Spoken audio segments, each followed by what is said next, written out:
That question isn't arrogance, it's awakening. It's the moment you stop waiting for permission, approval, validation, or rescue. It's the moment you realize that no one is coming to live your life for you. No one is obligated to save you, explain your purpose, or hand you confidence wrapped in comfort. Life doesn't promote you with a ceremony. It promotes you the day you decide to take responsibility. Too many people live like tenants in their own destiny, asking others what they're allowed to dream, how big they're allowed to grow, and when they're allowed to begin, they wait for the right timing, the right support, the right mood, the right sign. But history is not written by people who wait to be chosen. It's written by people who chose themselves when no one was clapping. Being in charge doesn't mean controlling others. It means governing your thoughts, your reactions, your discipline, and your direction. It means you stop blaming your past for your present and stop outsourcing your future to circumstances. The truth is uncomfortable but liberating. If your life isn't changing, it's because you haven't changed what you tolerate, what you repeat, and what you excuse. Authority begins internally. The moment you accept full responsibility, excuses lose their power. Fear gets exposed. Procrastination gets confronted. You realize that confidence isn't something you wait for. It's something you build through action. You don't become ready and then act. You act, and readiness catches up. When you take charge, you stop negotiating with laziness. You stop explaining yourself to people who don't understand your calling. You stop shrinking to fit rooms you've outgrown. You accept that leadership is lonely before it's disrespected, and discipline is painful before it's rewarding. Most people are not failing because they lack talent, intelligence, or opportunity.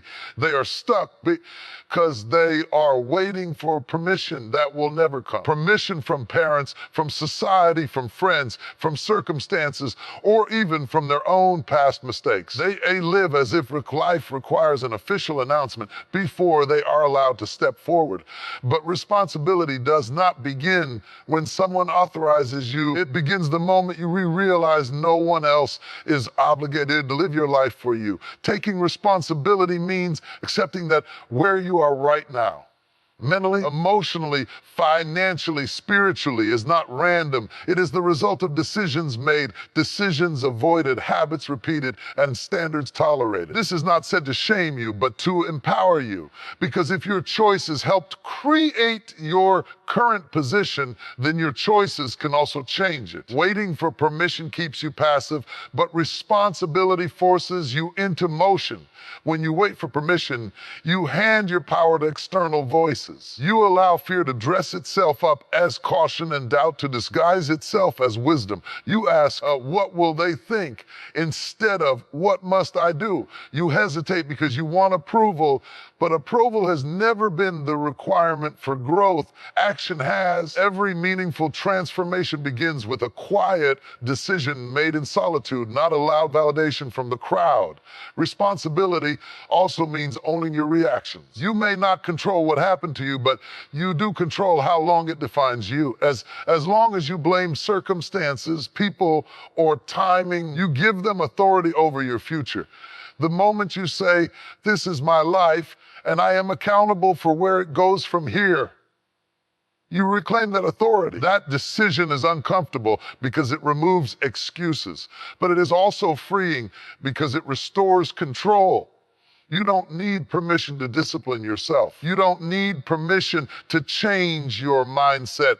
You don't need permission to walk away from what's draining you or commit to what's building you. Life does not send invitations to step into responsibility. It presents moments, and those moments are either taken or wasted. The ones who rise are not the most supported. They are the most accountable. Responsibility is the line between surviving and leading leading your own life. The moment you stop asking who will allow you to move forward and start deciding that you will move forward regardless, everything shifts. You stop waiting to be rescued and start becoming reliable to yourself first. Waiting to be chosen is one of the most subtle traps people fall into. It looks harmless on the surface: patience, humility, respect for timing, but underneath it often hides fear, self-doubt, and a deep need for validation. People wait to be noticed, to be approved, to be invited, to be endorsed. They believe that once someone else recognizes their value, they'll finally have permission to step forward. But the truth is brutal and liberating at the same time. No one is coming to choose you in the way you're hoping. When you wait to be chosen, you put your future in the hands of people who are busy managing their own lives. You pause your growth while expecting others to see your potential, and potential that isn't acted on eventually expires. Talent ignored becomes talent wasted. Vision delayed becomes vision buried. History doesn't reward those who waited quietly in the corner hoping to be discovered. It remembers those who stepped out before they felt worthy. Choosing yourself is not arrogance. It is responsibility. It is the decision to take your own dreams seriously even when no one else does. It means investing in yourself before there is proof, believing in your calling before there is applause, and showing up consistently when results are still invisible. A self-belief is not loud confidence. It is quiet commitment repeated daily. Many people confuse being chosen with being validated. They want someone else to confirm that they are good enough, ready enough, or deserving enough. But validation is a poor foundation for progress because it can be withdrawn at any time. When you choose yourself, your motivation no longer depends on praise or permission.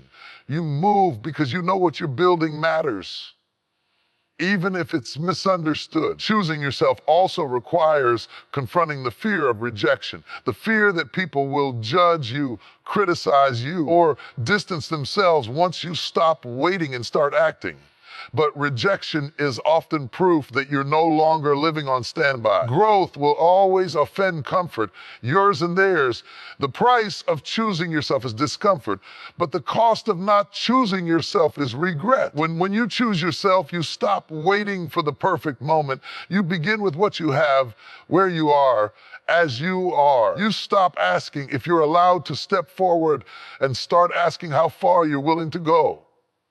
That shift changes everything. It turns hesitation into movement and dreams into direction.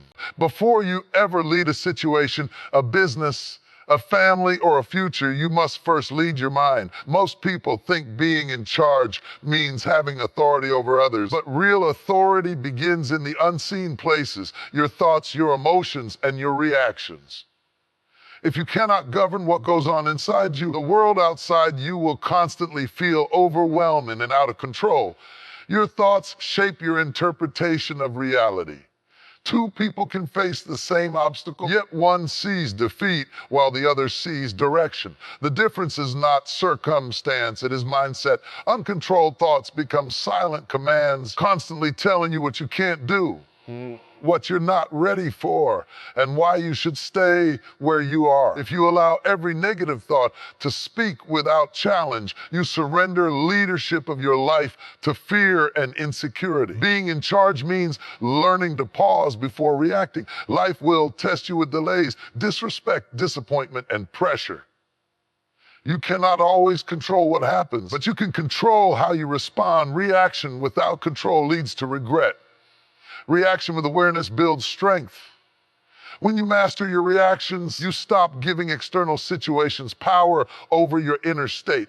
Emotional discipline is not suppression, it is direction. It's the ability to feel anger without becoming destructive, to experience fear without becoming paralyzed, and to face pressure without collapsing. People who lack this control are easily manipulated by circumstances, moods, and other people's opinions. But those who lead themselves learn to respond intentionally rather than emotionally. Thought control also means choosing what you focus on. Whatever you consistently focus on grows stronger. If you focus on limitations, excuses multiply. If you focus on solutions, clarity emerges. Being in charge requires mental boundaries, deciding which thoughts are allowed to stay and which must be challenged and removed. Not every thought deserves your agreement. When you take authority over your mind, you stop being a victim of impulses and become a person of intention. You don't let a bad moment become a bad day or a bad day define your life. You learn that self-leadership is built in moments of internal resistance where no one is watching and no applause is coming. Excuses survive only where responsibility is partial. As long as you believe that someone else, something else, or some past event is the reason your life isn't moving forward, excuses will always have a place to hide. They sound reasonable. They feel justified. They even appear logical. But excuses are not explanations. They are shelters for inaction. The moment you fully accept responsibility, those shelters collapse. Taking responsibility means refusing to dilute the truth. It means acknowledging that while you may not be at fault for everything that happened to you, you are accountable for what happens next. Many people confuse responsibility with blame, and because blame feels heavy, they avoid responsibility altogether. But responsibility is not punishment, it is power, is the realization that you still have influence, even after damage, delay, or disappointment. Excuses often wear the mask of circumstance. People say they would try harder if they had more time, more money, more support, or fewer problems. But history is filled with people who began in chaos, scarcity, and opposition. What separated them from those who stayed stuck was not advantage. It was ownership. Ownership forces you to ask better questions, not why can't I? But how will I? Why? When responsibility is fully accepted, the language you use changes. You stop saying, I can't, and start saying, I haven't yet. You stop blaming lack of motivation and start examining lack of discipline. You stop pointing outward and begin adjusting inward. This shift is uncomfortable because it removes the safety net of excuses, but it is also the doorway to growth. Excuses drain energy because they keep you mentally defending your limitations instead of building solutions. Responsibility redirects that energy into action. Even small actions taken under full ownership are more powerful than grand intentions protected by excuses. Once responsibility becomes your standard, excuses no longer fit your identity. Accepting responsibility also means accepting the cost of change. Growth requires effort, sacrifice, consistency, and patience. Excuses try to negotiate those costs. Responsibility pays them in full. When you stop explaining why you're stuck and start doing what needs to be done, progress becomes inevitable, even if it's slow and unseen at first. Confidence is not something you wake up with one day because the conditions are finally perfect. It is not granted by encouragement, compliments, or external approval. Confidence is constructed, and the raw material for building it is action. Waiting does not create confidence, it erodes it. The longer you wait to feel ready, the more convinced you become that you are not. Many people believe they must first eliminate fear before they move, but fear does not disappear thinking, it dissolves through doing. Action exposes fear for what it really is: uncertainty, not incapability. Each time you take a step despite doubt, your mind gathers evidence that you can handle discomfort. That evidence becomes confidence. Without action, there is no proof. And without proof, confidence has nothing to stand on. Waiting feels safe because it avoids failure, judgment, and discomfort. But safety comes at a cost. Every day spent waiting reinforces the belief that you are not ready yet, smart enough yet, strong enough yet. Over time, this mindset hardens into identity. You don't just feel unconfident, you begin to see yourself as someone who hesitates. Action interrupts that pattern. Confidence grows in layers. You don't become bold all at once. You become bolder one decision at a time. Small actions matter. Speaking when you usually stay silent. Starting before everything is perfect. Showing up consistently even when results are slow. Each action sends a message to your mind: I can be trusted to move forward. That trust is the foundation of real confidence. Confidence built on action is durable because it doesn't depend on outcomes. Even when things don't go as planned, you gain experience, clarity, and resilience. You learn that failure is not the opposite of confidence. It is one of its ingredients. People who appear confident are not fearless. They are familiar with discomfort and no longer intimidated by it. Waiting asks the world to change so you can feel confident. Action changes you so you no longer need the world's permission. The more you act, the less you ask if you're ready, and the more you realize that readiness was never the requirement, movement was. Leadership is often misunderstood as position, influence, or visibility, but real leadership is formed long before anyone follows you. It begins internally in the private decisions no one applauds and the standards you hold yourself to when no one is watching. If you cannot lead yourself, your habits, your time, your integrity, you will struggle to lead anything or anyone else sustainably. Internal leadership is about self-governance. It's the ability to do what needs to be done even when you don't feel like it. Motivation is unreliable, but internal leadership creates consistency. It's choosing discipline over comfort, long-term purpose over short-term pleasure, and responsibility over excuses. People who lack internal leadership depend on pressure to perform. People who have it perform even without pressure. The way you speak to yourself is a form of leadership. If your internal dialogue is filled with doubt, criticism, and defeat, that voice becomes the authority guiding your actions. Strong internal leaders learn to correct their thinking, challenge limiting beliefs, and replace self-sabotage with self-direction. You cannot lead outwardly with clarity if inwardly you are constantly conflicted. External leadership without internal structure eventually collapses. Titles, platforms, and recognition can amplify who you are, but they cannot correct what you lack. If you are undisciplined, visibility will expose it. If you are insecure, influence will magnify it. Internal leadership ensures that growth strengthens you instead of breaking you. Leading internally also means aligning your actions with your values. When what you believe and what you do are in conflict, progress feels exhausting. But when alignment is present, even difficult paths feel meaningful. Internal leadership creates this alignment, making your actions intentional rather than reactive. People are naturally drawn to those who are self-led. They may not understand why, but they can sense consistency, stability, and direction. External leadership becomes a byproduct of internal mastery, not a performance. Before you ask who will follow you, you must first answer who is leading you and whether that leader is disciplined, honest, and intentional. The past has influence, but it should never have authority. Many people allow old wounds, failures, betrayals, and missed opportunities to dictate what they believe is possible now.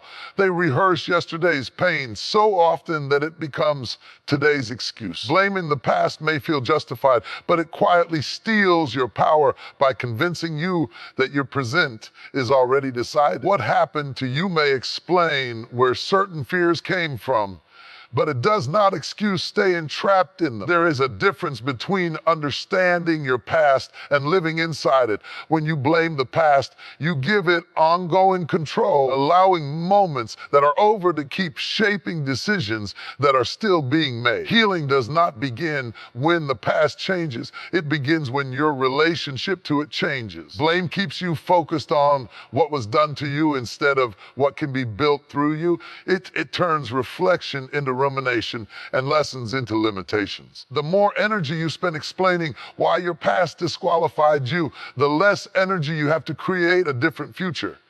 Growth requires honesty about pain, but it also requires courage to move forward without needing everything to make sense. The present is the only place where power exists. You cannot act in the past and you cannot live in the future. You can only decide now when you shift your focus from why this happened to what can I do with what I have now. Responsibility returns to your hands. That shift does not deny the pain. It refuses to let pain have the final word. Blaming the past often feels safer than taking action because it removes risk. If the past is the problem, then the present doesn't require change. But comfort is expensive. It costs momentum, confidence, and time. Releasing blame is not about forgetting. It's about choosing progress over justification. When you stop using the past as a reference point for your limitations, it becomes a source of wisdom instead of weight. You begin to move with clarity rather than resentment, intention rather than reaction. The present regains its strength the moment you stop surrendering it to what no longer exists. Discipline is often misunderstood as restriction, punishment, or harsh control, but in reality, discipline is freedom with structure. It is the ability to direct yourself toward what matters most, even when comfort pulls you in the opposite direction. Without discipline, self-leadership collapses because intentions without structure quickly turn into broken promises to yourself. Self-leadership demands consistency, and consistency is impossible without discipline. Motivation fades, emotions fluctuate, and circumstances change, but discipline remains steady. It is what carries you forward on the days when passion is low and progress feels slow. People who rely on how they feel rarely lead themselves well. People who rely on discipline move regardless of mood.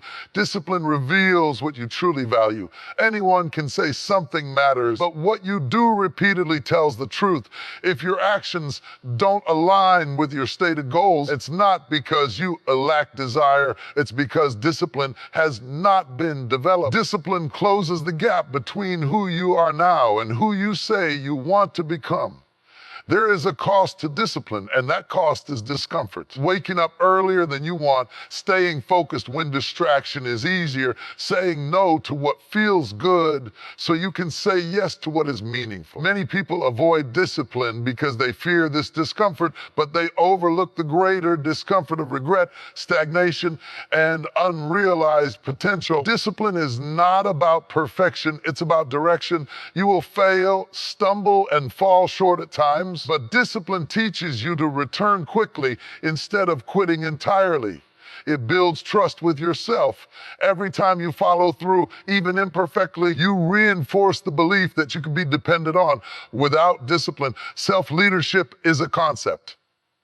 With discipline, it becomes a lifestyle. It shapes how you use your time, manage your energy, and respond to challenges. Discipline is the quiet force that turns responsibility into results and intention into reality. Growth does not happen where you are most comfortable. It happens where you are most challenged. Comfort feels safe because it is familiar, predictable, and control. Even when comfort becomes limiting, it still feels preferable to the uncertainty of change. Many people stay in situations they have outgrown, not because they are happy, but because they know what to expect. Familiarity can become a silent prison. You may recognize that something no longer serves you, yet you remain because it's easier to manage what you know than to risk what you don't.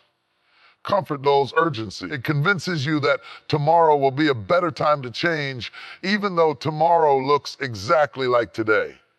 Growth demands a break from this cycle. Leaving comfort means stepping into uncertainty, and uncertainty exposes your fears, fear of failure, fear of judgment, fear of loss. But fear is not a signal to stop. It is often confirmation that you are standing at the edge of expansion. Every meaningful step forward feels uncomfortable at first because it requires you to operate beyond your current identity. Growth also requires releasing people, habits, and environments that no longer align with who you are becoming. This is one of the hardest parts because familiarity often comes with emotional attachment. But staying loyal to what limits you is more damaging than facing the discomfort of change. You cannot build a new future while clinging tightly to an old version of yourself. Comfort offers ease, but it demands stagnation in return. Growth offers difficulty, but it gives progress, strength, and clarity. The question is not whether discomfort will be present. It always will be. The question is whether that discomfort will come from staying the same or from becoming more. When you choose growth over a comfort, you begin to redefine safety. Safety is no longer about avoiding risk. It becomes about trusting your ability to adapt, learn, and endure. That shift changes how you approach challenges and expands what you believe you are capable of handling. One of the biggest mistakes aspiring leaders, creators, and change makers make is constantly trying to justify their vision to people who are not willing or ready to understand. Not everyone will see the value of your dreams, and that is not your problem. Attempting to explain yourself to those who are committed to misunderstanding is like pouring water into a cracked cup. All your effort leaks away, leaving you drained and frustrated. People who misunderstand are often anchored in their own fears, limitations, and experiences. They project their doubts onto your possibilities. When you try to clarify, they either argue, dismiss, or dilute your vision to make it more comfortable for themselves. Every conversation where you are forced to defend your dreams takes energy away from the actual work required to realize them. True progress is built in action, not debate. Your vision exists first in your mind and heart, not in the approval of others. Explaining it repeatedly to skeptics can make you question yourself, slow your momentum, and create self-doubt. Leadership requires conviction, and conviction is strengthened when you focus on creation instead of conversation. The more you act, the more your vision becomes self-evident, leaving little need for explanation. Choosing who to share your vision with is critical. Mentors, allies, and those who genuinely support your growth can offer guidance and constructive feedback. But energy spent trying to convince naysayers is wasted energy. Protect your mental and emotional bandwidth by reserving explanations for people whose perspectives can genuinely help you evolve. Leadership also requires patience with timing. Some people will never understand you, and some will only see your vision after it materializes. And trying to force comprehension before your work is ready often backfires. Instead, focus on building, executing, and proving.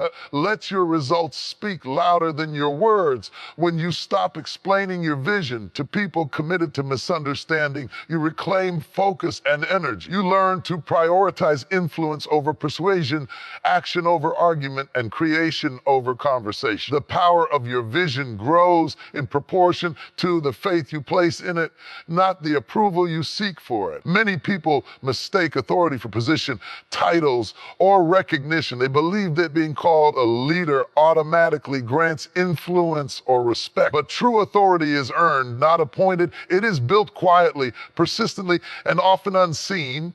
It grows from consistent actions, disciplined habits, and the reliability to follow through when no one is watching. Consistency is the currency of trust. People naturally follow those they know can be depended upon. When you consistently do what you say, show up when it matters, and uphold your standards, you create a reputation no title can manufacture. Conversely, a title without consistency is empty. It may impress at first, but it does not sustain influence. Authority also comes from the alignment of words and actions. A person may speak boldly, but if their actions are erratic, inconsistent, or contradictory, they lose credibility. Leadership is not about being loud. It is about being predictable in your integrity, commitment, and follow through. Every repeated action compounds over time, reinforcing your authority in ways that flashiness or self-promotion never can. Consistency demands patience and persistence. The results are rarely immediate, and they are often invisible to the casual observer. It's the daily decisions to show up, do the work, and honor commitments, even when energy is low or recognition is absent, that build real authority. Each day of faithful execution strengthens your position and your capacity to lead.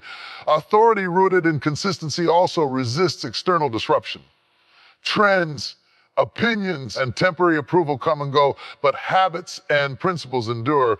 People may challenge you, circumstances may shift, and opportunities may vanish. Yet your consistent standard becomes a foundation that others cannot easily shake. When you rely on titles for authority, you are dependent on external validation. When you rely on consistency, authority becomes internal and self-sustaining. It commands respect because it is tangible, reliable, and undeniable. True leadership emerges not from the name on your business card or the role assigned to you. It emerges from the unwavering commitment to act with integrity and purpose every single day. Fear is one of the most powerful forces that keep people from stepping into their potential. It disguises itself in many forms: doubt, hesitation, procrastination, overthinking, or even the illusion of being careful. Most people think avoiding fear will protect them, but avoidance only gives fear more authority over their lives. The moment you stop running from it, you begin to reclaim the power fear has stolen. Confronting fear daily does not mean recklessness. It means taking intentional, calculated steps forward even when your mind screams that you shouldn't. Fear thrives on inaction because inaction validates it. Every day you face a small fear, you chip away at the mental walls it has built around you. Over time, these small victories compound and fear loses its capacity to control decisions or limit dreams. Fear is often rooted in imagination rather than reality. The mind is brilliant at projecting worst-case scenarios that rarely materialize. When you confront fear in action, you prove to yourself that you are capable of more than your imagination predicted. What once seemed insurmountable becomes manageable. This confrontation rewires your brain, teaching it that courage and action are stronger than hesitation and worry. Daily confrontation of fear also builds resilience. Life will never be free of challenges, risks, or uncertainty, but consistent exposure to fear strengthens your ability to navigate them. Courage is not a single heroic act. It is the accumulation of small, deliberate steps taken despite discomfort. Each day that you choose action over avoidance, you strengthen a mindset that refuses to be paralyzed by worry. Fear often comes disguised as caution, humility, or patience. Many people rationalize avoidance by claiming they are waiting for the right time or the right resources. But fear is never waiting. It is actively controlling your choices until you acknowledge it and act anyway. Confronting it daily breaks that control and transforms fear from a master into a teacher. When you face fear consistently, you also build confidence. Every challenge met, every risk taken, and every discomfort endured becomes evidence that you can handle uncertainty. This evidence accumulates into an unshakable belief in yourself, reducing fear's voice and increasing your ability to make bold, decisive moves. Ultimately, fear only has the power you give it. Daily confrontation is the way to reclaim that power, proving to yourself repeatedly that your potential is far greater than your anxiety, and that courage is cultivated in action, not in avoidance. So now ask yourself, who died and left you in charge? The answer is simple: no one. No one gave you permission. No one granted you authority. No one can live this life for you, and that is exactly why you are in charge. The responsibility, the authority, opportunity, it has always been yours to claim. Life will test you, challenge you, and try to convince you that you are not ready. It will place obstacles, critics, and doubts in your path. But remember this: the only thing standing between where you are and where you're meant to be is your willingness to lead yourself, to take control of your thoughts, your actions, and your decisions, to move forward even when no one else believes in you. Leadership begins with self-mastery. Confidence is built in the doing, not the waiting. Discipline, courage, and accountability are not punishments. They are the tools that carve your legacy. Excuses lose their power the moment you fully accept responsibility, and fear diminishes every time you confront it head on. You were never waiting to be chosen. You were waiting to choose yourself. You were never waiting for a crown, a title, or permission. You are waiting to step into the role you already own. Today is the day to stop negotiating with comfort, to stop shrinking to fit rooms you've outgrown, and to stop explaining your vision to those committed to misunderstanding it. Step up, take the lead in your own life. Trust yourself, act boldly, and keep moving forward when no one else is watching or applauding, because greatness is not given, it is claimed. Authority is not appointed, it is earned. And the person most responsible for your life is, and always will be, you.